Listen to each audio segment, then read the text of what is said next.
novo produkcijo La Fure in Spaus.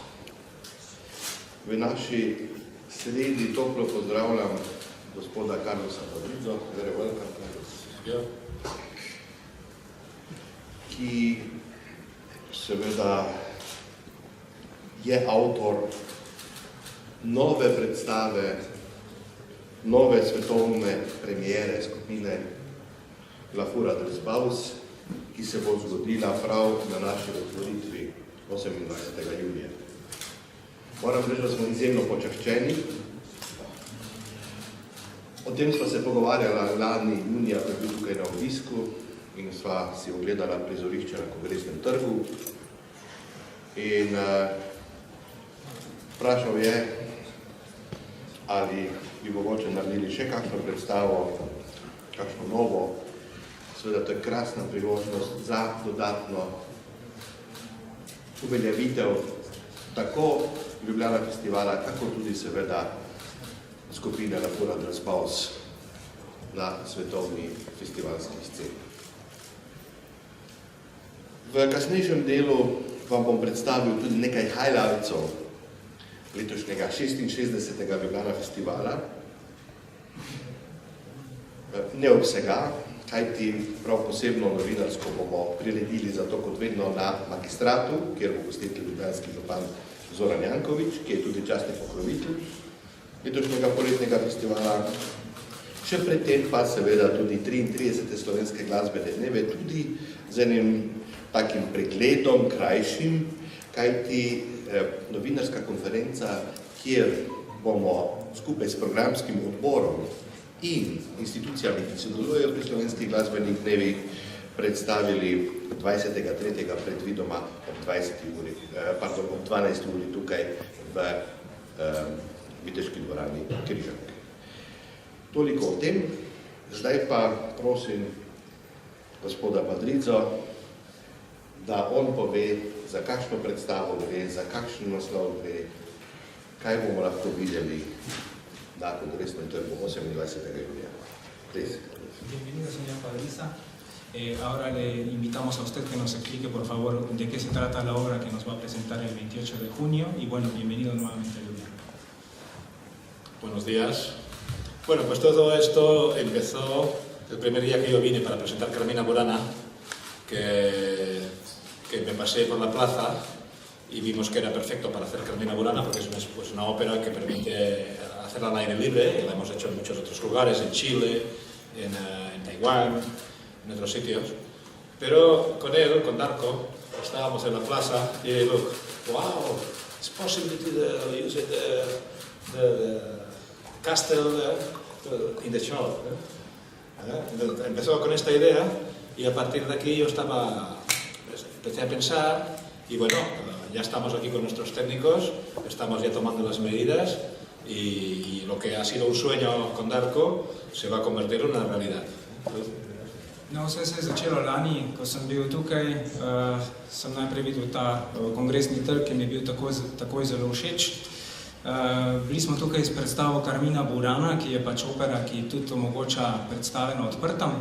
Na odprtem smo imeli to predstavo tudi naprimer v Čilu pa v Tajvanu. No, ampak potem se je zgodilo precej po domače, z Darkom sva bila na trgu, malo sva se sprehajala in potem sva videla tudi grad in kako bi se to dalo vključiti tudi v predstavo. Potem pa sem rekel, Darko, kaj pa če bi midva tole mogoče ponovila, pa če bi še kaj posebnega naredili, no in tako se je potem hitro zgodilo, zdaj imamo tukaj že tehnike, ki že gledajo, kako bojo vse te elemente oziroma kako bojo pomagali sestaviti predstavo in potem se je zgodilo to in zato smo tukaj. La Fura del Spaus tenemos experiencia en hacer óperas, como Carmina Burana habéis visto, pero quizás lo más famoso que nos conocen más gente es por nuestros macroespectáculos. Un macroespectáculo es, por ejemplo, lo que hicimos en la inauguración del año 92 de los Juegos Olímpicos de Barcelona, donde trabajamos con 3.500 personas, hicimos como un barco que representaba el mar Mediterráneo y que había todos unos elementos gigantes. Son macroespectáculos. Nuestro récord de gente es en Madrid, que tuvimos una vez 500.000 de personas, según la Guardia Urbana.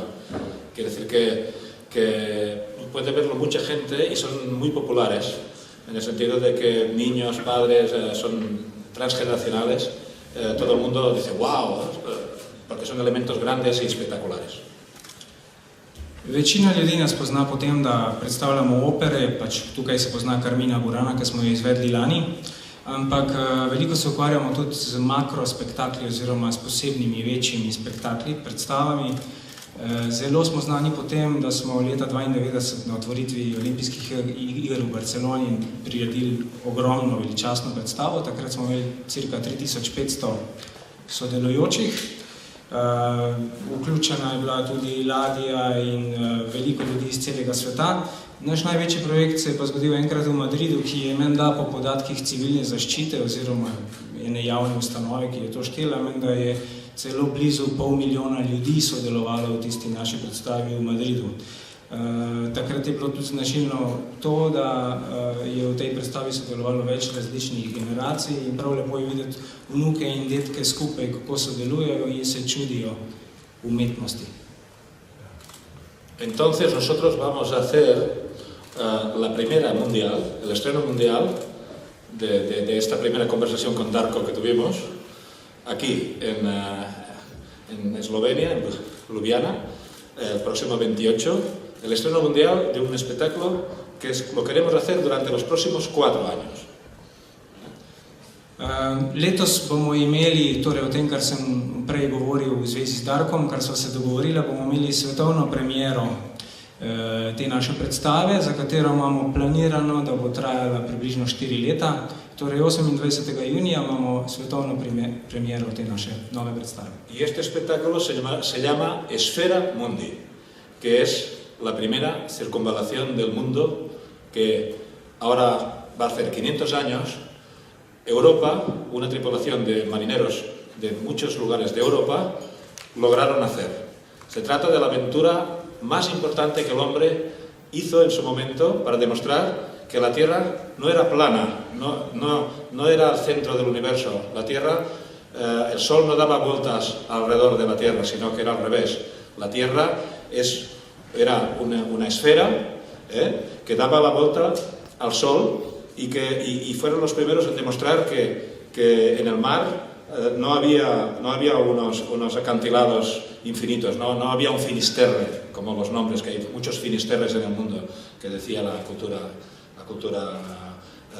de Roma, ¿no? Entonces, esto es la gran proeza del hombre.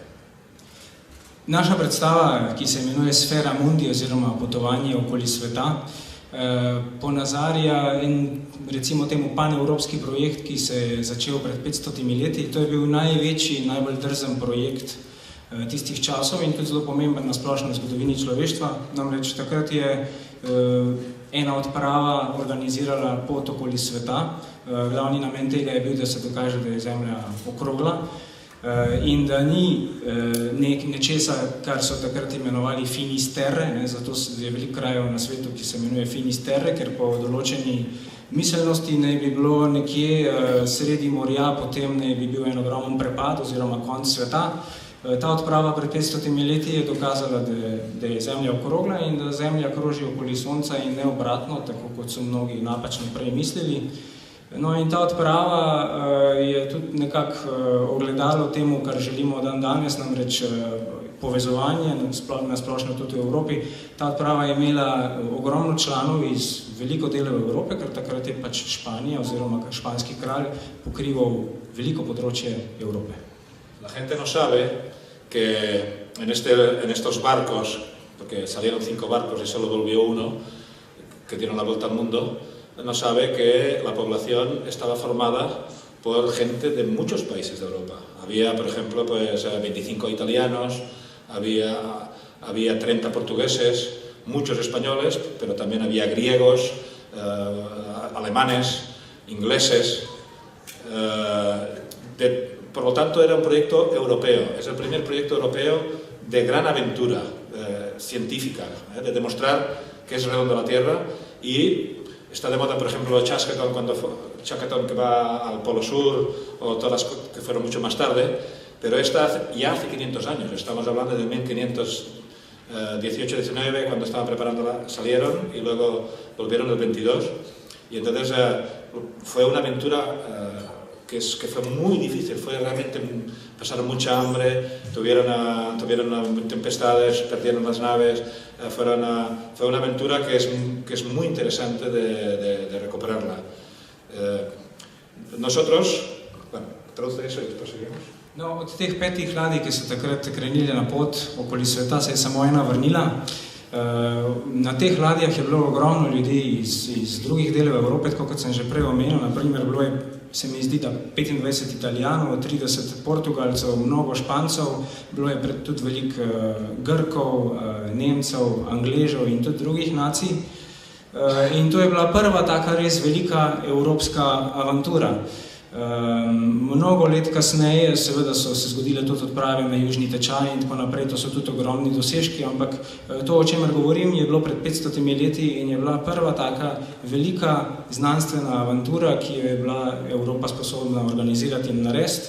Bilo je tudi zelo zanimivo, polno anekdot, trpeli so veliko lakote, imeli so hude nevihte, že potem se vidi, da se je samo ena ladja vrnila od 5. Skratka, cela zgodba je izredno zanimiva. In tista edina ladja, ki se je vrnila, se je pa vrnila leta 1522. La hazaña de dar la vuelta al mundo, para muchos, es comparada con la hazaña de ir a la Luna. Entonces, curiosamente, ahora también hace 50 años que la NASA estaba preparando su famoso Apolo para ir a la Luna y, de hecho, habían conseguido hacer las primeras fotos de la Tierra desde fuera, ¿no? Entonces,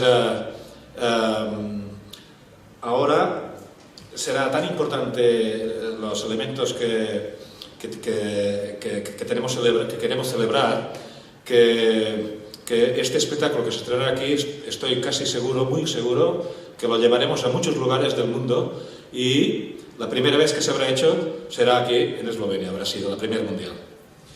Ta dosežek od pred 500 let je primerljiv po pomembnosti z dogodkom, ko je človek prvič stopil na Luno in pač po nekem naključju je od tega, kar mi uprizarjamo oziroma kar bomo ponazarjali, je minilo 500 let.